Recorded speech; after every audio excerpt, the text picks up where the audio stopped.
नमस्कार. आज मराठीच्या सुपरफास्ट बुलेटिनमध्ये मी गोकुल आपल्या सर्वांचं निमरस्वी स्वागत करतोय. बीड हत्या प्रकरणातील सर्व फरार आरोपींची संपत्ती जप्त करा, देवेंद्र फडणवीस यांचे सीआयडी महासंचालकांना आदेश. बीड प्रकरणामध्ये मोठी अपडेट आपल्या हाती आली आहे. अभिनेत्री प्राजक्ता माळी म्हणाली माफी मागा. आमदार सुरेश धस म्हणाले मी माफी बिफी मागत नसतो.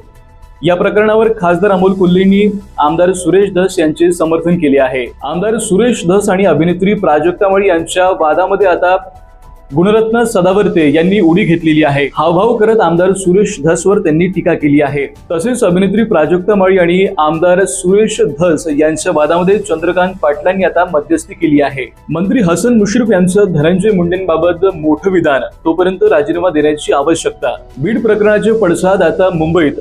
आंदोलक रस्त्यावर उतरले, केलं आंदोलन. बीडच्या आष्टी येथील तेली गल्ली संत शिरोमणी श्री संत संताजी जगनाडे महाराज यांची 399वी पुण्यतिथी उत्साहात साजरी. महिलांची मोठी गर्दी. मंत्रिमंडळातून डच्चू दिलेल्या रवींद्र चव्हाणांना भाजपकडून मोठी जबाबदारी.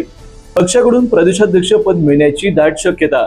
रेशन कार्ड धारकांना मोठा धक्का मिळण्याची बातमी समोर येते आहे.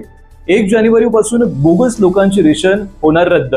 अभिनेत्री प्राजक्ता माळी यांची पुन्हा एकदा तो व्हिडिओ पाहावा. आमदार सुरेश धस काही चुकीचं बोलले नाहीत. सरपंच प्रतिभा थोरवे.